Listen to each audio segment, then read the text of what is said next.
Welcome to Tuesday Talks with Shawnee Alliance Church. Each week, we gather to discuss how being a follower of Jesus impacts our everyday lives. Whether you have been a believer for a long time or still have lots of questions about faith, we would love to have you join us as we embrace the joy of a transformed life. Hello, hello. Welcome back to another week of Tuesday Talks. My name is Bridget and I will be your host. And today, this is a very special episode because not only do we get to talk to Caitlin Giverson, I'm so excited. This is our first off-site podcast. So she's coming in from the cold, cold weather of Colorado Springs and I'm here in Ohio. So Caitlin, thanks for joining us today. Of course, I'm so glad to be here. Thanks for inviting me. What is the weather like? Do I even want to ask? What is today? It changes every other day. So it's currently 65 with a high of 73, but it snowed last week and the roads were atrocious and it's supposed to snow again on Sunday. So there are no seasons in Colorado. It's kind of just like whatever Mother Nature wants that day. That's hysterical. Well, that's so good. Well, for those of you who don't know who Caitlin is, Caitlin and I went to NIAC together, and we kind of cross paths there. But we've connected now that we have settled into full-time ministry outside of college, and I just really appreciate her wisdom, which is why I wanted her on the podcast today. She is currently working as the digital media specialist for the Christian Missionary Alliance and has just transitioned from working with Alliance Youth and Alliance Kids. So she just has a lot of wisdom to share and is covering a whole new sphere of influence, which is so exciting. Yeah, completely different. So fun. That's awesome. So, Caitlin, would you mind sharing with us a little bit about your journey with God? What does it look for you?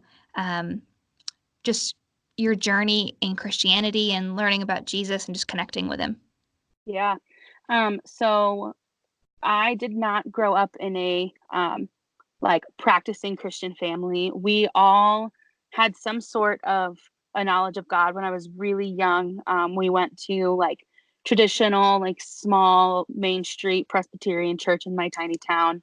And that was kind of where I just got knowledge of God. And I had a lot of knowledge of God. Growing up, I would, even though I really didn't have a relationship, when things in life would be really hard and I had no one else to turn to, like I would be sitting in my bed at night praying to God, like, if you're listening, if you're real, like this is what I'm dealing with. But it really wasn't until around high school time I had my best friend had invited me to youth group, and that led to me like being at church all the time and serving, and I'd given my life to the Lord and very shortly after accepted a call to ministry. So it was like I had nothing and then all at once had a ton. And since then, it's really just been like, it's been so cool to see how God has woven my story and continued to write it out in ways that I never expected. Like growing up in a small town in South Jersey, I never expected to be in Colorado to work for an international organization, denomination, and that's what I'm doing. So it's been just a wild ride, but it's been a fun one to see it unfold. That's really cool. One of the things that we talk a lot about here on the podcast is the importance of taking care of your soul. And what does it like to actually practice soul care within life and not just go through the head knowledge of like, let me read my Bible and let me go to church because it's what I'm supposed to do, but like actually taking care of who I am and connecting with God. What is your maybe understanding and practice of soul care in your life? Yeah, it's been a journey for me to get to this point. Before I came to the national office for the Alliance in 2017, I was working in a church and I completely burned out. I am a high capacity person, but I took that as I can just go and do everything and not have to care for myself. And I learned the hard way that burnout is not a myth, it is real. And it brought me into a place of depression and anxiety. And I really had to rely on the Lord to help pull me out of that. So when I moved here in Colorado a couple years ago, it was, all right, Lord, like you've given me a fresh start. Like this is the time where I need to begin building boundaries up of really boundaries to care for myself. Boundaries really aren't to keep people out. They're really just to Absolutely. protect us and help us care for ourselves, because as somebody that's in ministry, I love people and I want to care for people, but I've learned that I can't do that to the best of my ability unless I'm caring for myself. So a lot of it for me, like my Saturday, like very tangibly, my Saturdays are like my holy day. Like I Good. don't touch them because I'm a volunteer youth worker as well, and our youth ministry runs on Sunday nights. So Sunday is not my Sabbath. It can't Yeah. be. Um, so my Saturdays are quiet times for me. Sometimes I go up into the mountains. Sometimes I just need to sit at home.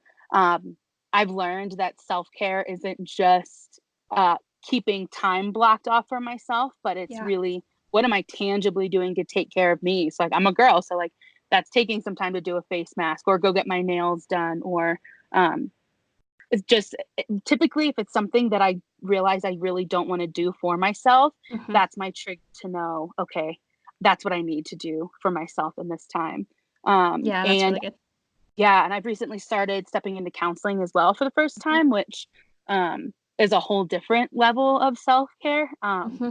But it's been so good and refreshing and exciting, because I know like this is really, God is launching me into a completely new season. So it's been super fun to see that. But really the foundation of that has been expanding my knowledge of self-care. So Mm-hmm. it's a lot of tangible things. I didn't always realize it was very tangible, and Yeah. I still don't have it all together, but I've taken great strides and I'm still learning for sure. That's so good. One of the things that you mentioned about like you feeling the shift of God moving into a new season.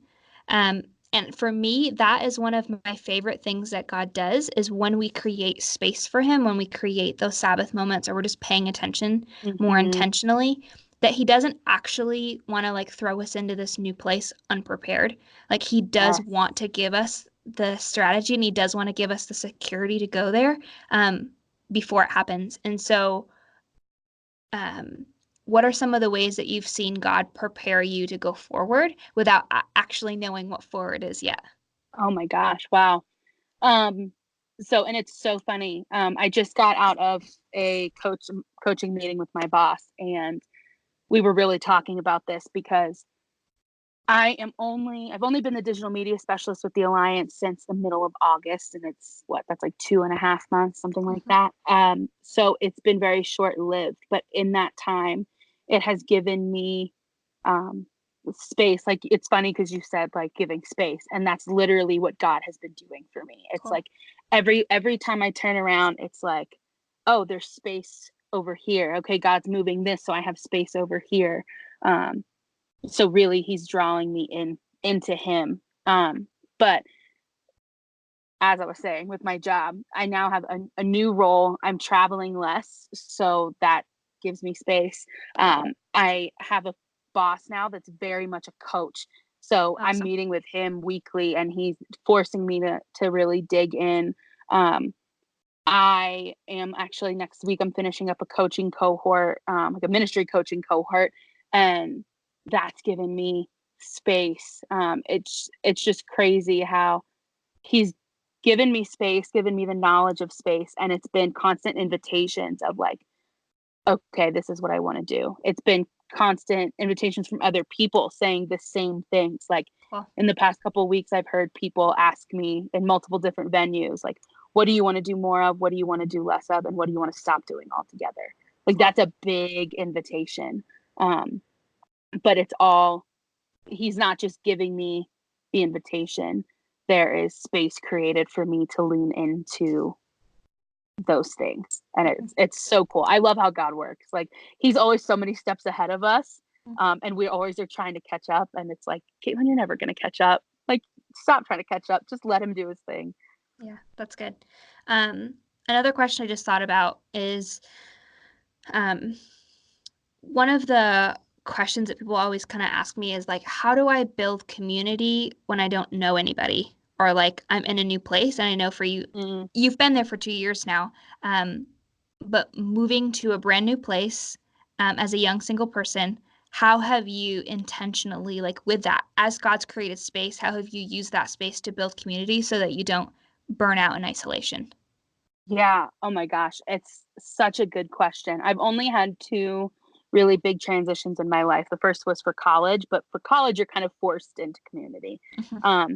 But when I moved to Colorado, I had to be intentional. So there were so many times, especially like it's very hard and it can be really discouraging when you're trying to like church hunt and figure out where to call your home. But I walked into one church and had a young adult couple come up to me and they were like, "Hey, we have this small group. We would love for you to come." And I was like, "Okay, sure." And I went the first night and I was like, "Okay, this is not necessarily a group that I would normally find myself gravitating toward." But I was Mm-hmm. like, "Okay, I can't just ignore an invitation to community." So Yeah. I kept going because if anything for me, I was like, I need to not sit at home and wallow in the self-pity of like, I have no one, I have no one. Like, Yeah. I don't know, I could go somewhere and I don't know who's going to walk through that door that week.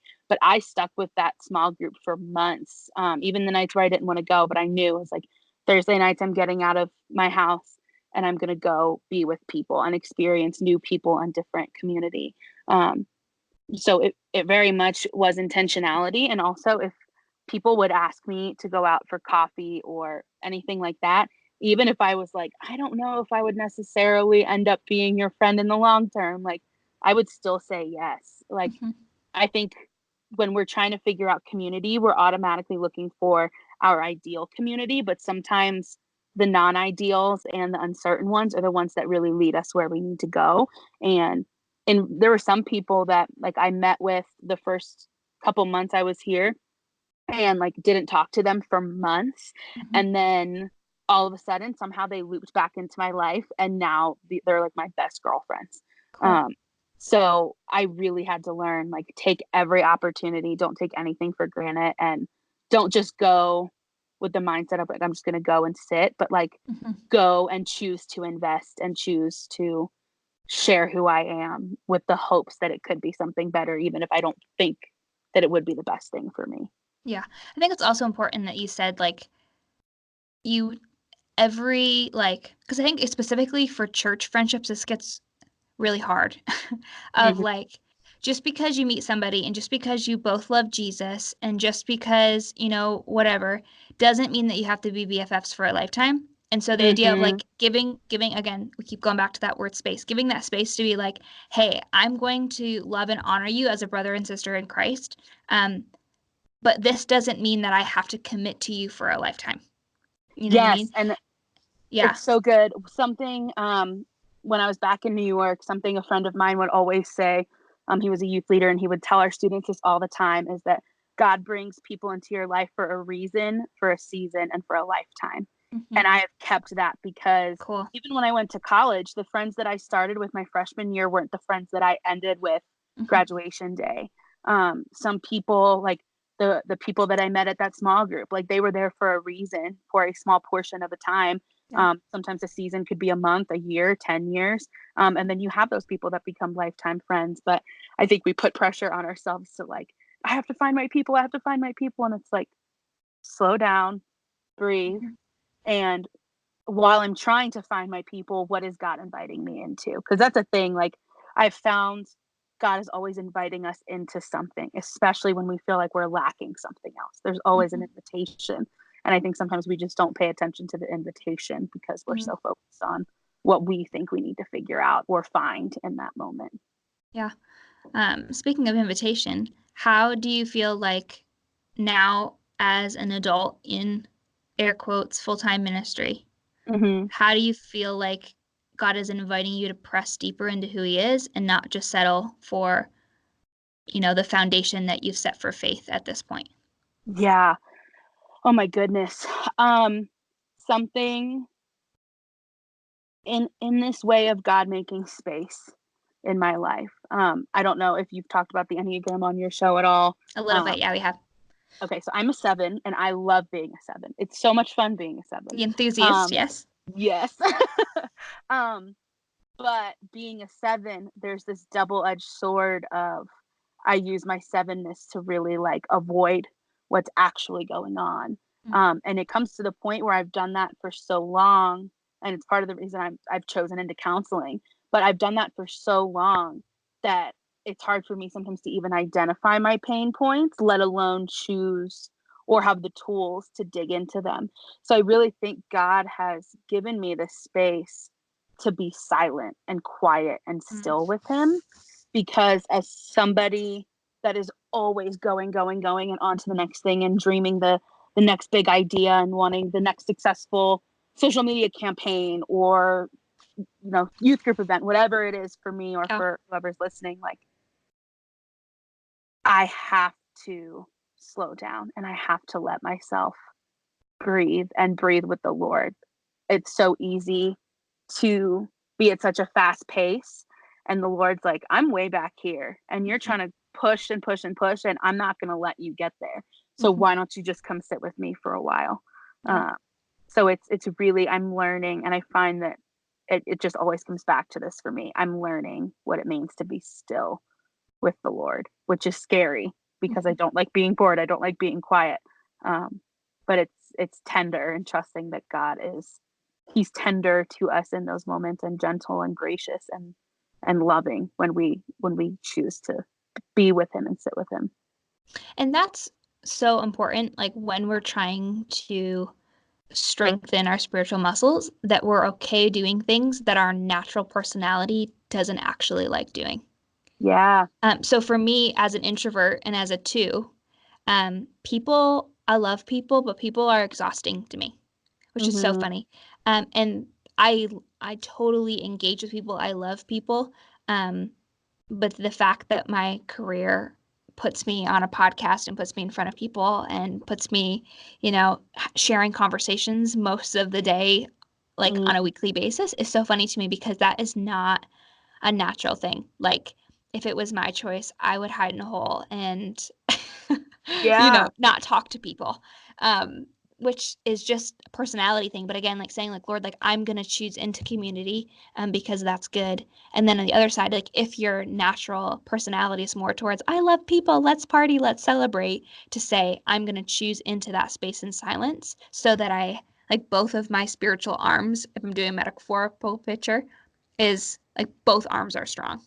Yeah, it's so true. And it's tangible things. And like I said, I literally just had this conversation with my boss. So everything is still super fresh with me. But That's awesome. one of the things he was encouraging me in is like, it starts small. And especially for somebody like me that is always big picture, disciplines like this really do start small. So he's like, if you need more silence in your life, maybe that means that on your 20-minute drive to work in the morning, the radio is off. Yeah. Maybe when you get home from work, the first thing you don't like do is like turn your phone off and put it away and just sit for 30 minutes. Like, for us to stretch those muscles and be well balanced people, we have to think about what comes naturally to us, and we have to choose to do what feels unnatural. And especially with I think our generation and the ones below us, like, we're so technology driven, and we've rewired ourselves to be constantly stimulated. Like, even for me, in the morning, I wake up and I start getting ready and I have a YouTube video on, or I have a podcast, or I have music on, because if I don't, I feel a tension within me. And what I'm realizing is, like, maybe that tension is good. Like, I think a lot of times God invites us more to live in the tension than into comfort. Yeah. Jesus did. I mean, that was the perfect combination of heaven and earth, like in body and flesh, was all of it all together, to say, how do we coexist in our limitations of being human and also our endless resources of being sons of God. That's cool. Yeah. So another thing that I would love to talk about is this idea of, what does it mean for us to be creative? That's a personal journey that I've been on in this past year. Is, I definitely would say, in the natural, like, I'm not a creative person. The Lord has dealt with me about that, of like, actually, dear heart, maybe we are. And sometimes it just doesn't look like singing a song or painting a picture. And if it does, that's excellent. But for people who feel like, I would never call myself creative, or I could never do something in that sphere, what has kind of been your journey on settling in and what it means to be a creative? Oh my gosh, this conversation gets me jazzed. Cool. because it was the same thing for me. People have told me for so long, you're so creative, you're so creative, you're so creative. And I'm like, I can't draw for anything. Like, I can't make something look good. I can see it in my head, but I can't get it on paper. So for so long, my framework of creative was, like you said, music writers or vocalists or people that could put like tangible things, like exactly what was in their head, to put it to paper. Um, and when I got hired for this role as a digital media specialist, my boss was like, "You're our idea machine." And I'm like, "That's a lot to live up to." Like, I am not that. Like, we'll be really creative. I'm like, and he's like, "You don't know how creative you are because you haven't given yourself space to actually flow in it." Because we put boundaries even like on creativity, like, which is crazy because that's completely opposite of what creative is, but we tend to box creativity into one thing. And really what I realized is, like, I will go into meetings and I will throw out 5 different ideas, and if one of them catches, like, it's a great day for me.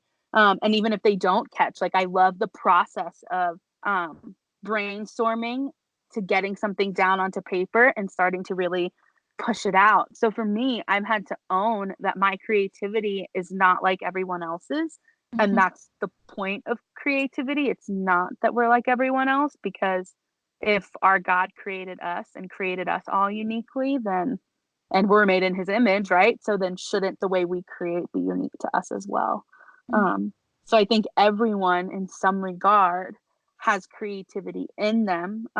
Some people are really creative when it comes to like formulating processes and systems. Like, details are not my thing, but some people, like get a glimpse into their mind of how they create spreadsheets, and I'm like, how did you even bring that forward? And I think traditionally we wouldn't say that somebody that's highly detail oriented and administrative is creative, but they're creative in their own right. So it has been a journey, and it's also been embracing failure, because especially with what I'm doing now, I can throw out a billion ideas and none of them could stick, or I could put an entire campaign together for our entire denomination. Like, we have 68,000 people following us, and it could bomb, and I need to be okay with that. And that creativity is also a learning process as well. It's so fun once we actually give ourselves freedom to be creative and not try to be creative based off of what we see everywhere else. I think that's where we really flourish in that.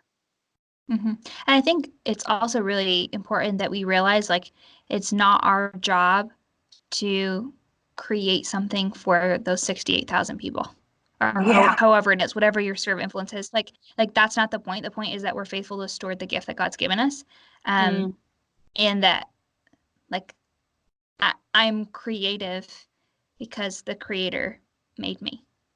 Like, I'm not creative because someone buys my product, or I'm not creative because my painting sells well, or I'm not creative because have a large following on Instagram or whatever it is. Like, the reason we're creative is because it's our nature, that's been given to us. I think that's really cool. But I just know people, I mean, even myself included, feel that tension of, like, what does it mean for us to be creative people?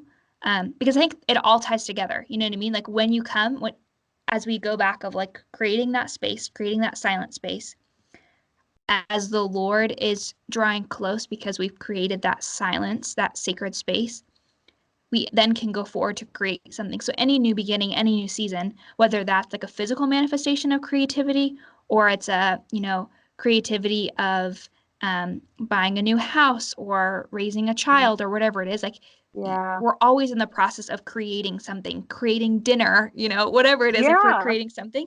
And so I think it's not like we turn it on and turn it off. It's all part of the process, but we don't have that resource if we're not making that space to begin with.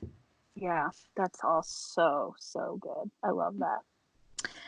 One of the theme for our season is we're celebrating God's kindness, and we're just taking time to really be intentional to say that not only is Jesus Savior and Lord, but he's kind to me, and he that friendship that he wants to build is, like, he's not just trying to make me behave well. He wants to show me his kindness, so I live in his love as well. So our last question for you today is, Caitlin, how have you seen God's kindness recently in your life?